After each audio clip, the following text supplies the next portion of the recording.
Everyone, welcome back to another edition of Sports to the Wire. For those of you who are new to the channel, I am your host, as always, Rashid White. And you can tell with the smile on my face, I am so happy right now.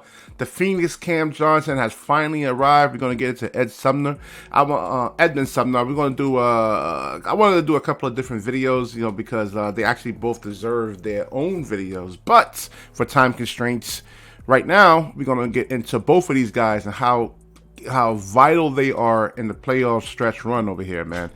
Now, I say with Edmond Sumner that, he can actually break a defense down quickly. He can get downhill quickly. He plays defense. He's really, really, really good laterally. And as long as he just plays under control, like you saw yesterday when Kevin Love got switched on to him on the fast break. He tried to take it up with two people there. We don't need none of that. Just actually pull the ball back and then wait for your teammates. But let's get into Cam Johnson over here. I told you guys. I told you. I looked at Phoenix Cam Johnson. I did this video, I think, about a week ago. And I'm like, what the hell is going on with Cam Johnson over here, man? Now, if we get this version of Cam Johnson, I think he's worth that $100 million. He can actually put the ball on the floor. In terms of his off-ball movement, I'm a basketball fundamentalist, and so he moves without the ball, hit threes, plays defense. And let's look at the box scores over here, man, because look at the plus minus numbers over here, man. And even with Dorian Finney-Smith, man, he was actually playing real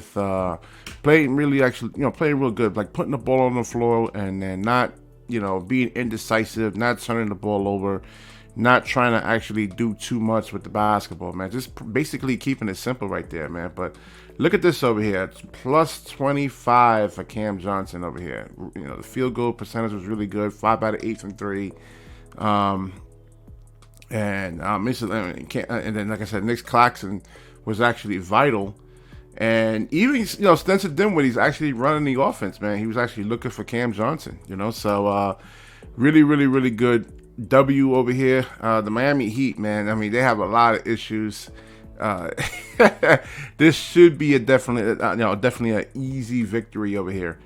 So, we're getting back into Cam Johnson. So, I think if we actually look at the NBA standings right here, they at number 6. They're 1.5 games back. The Knicks are on they lost 3 in a row. I think tomorrow they actually play Houston. I think the Heat is gonna,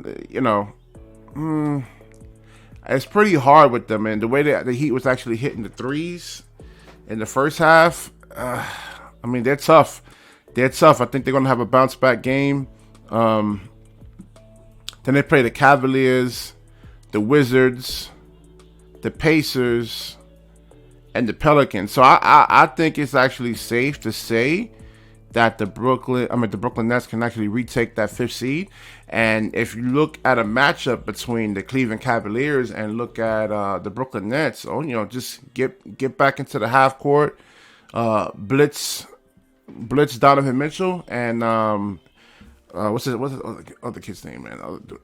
Darius Garland. Oh man, I'm losing it. And then force what's his name? Evan Mobley to actually beat you in the half court right there, man. And Jared Allen. You blitz these guys, and they have the size. The Brooklyn Nets, they should be really, really hard to play against, man. They should be, you look at their length, what that they actually have, and how they actually disrupt passing lanes. The Brooklyn Nets should be a really, really hard out. It should not be easy. We should, we should see stuff like this all the time. And Mikal Bridges is actually looking like a mini Kevin Durant with those pull-up shots in that mid-range game. Man, he's tough, man. He's really, really tough. So, I think they can overtake this. Houston's not going to be easy, man. Houston actually, for some weird reason, those guys, they actually play hard. So, let's see the remaining games for the next. All right. Pacers aren't going to be easy. Wizards, definitely Washington is not going to be easy unless they just like say, hey, we're going to shut things down. I don't know about the Pelicans. I think they're still fighting for a playoff spot. Let's see the NBA standings. Let's see how that looks. Let's look at the West. Yeah, 37-37. The Pelicans are actually still fighting, and there's word of Zion Williamson actually coming back and returning in the last 3 or 4 games. So we'll actually see what happens there. All right, so what do you guys actually think about Cam Johnson? Is he worth the money? I know it's only 1 game, but from the small little sample size that you actually seen today, and he can replicate that, is he worth the $100 million that he actually wants? All right, like, comment, subscribe, certainly share this video, and when you share, the universe certainly shares back with you. Peace.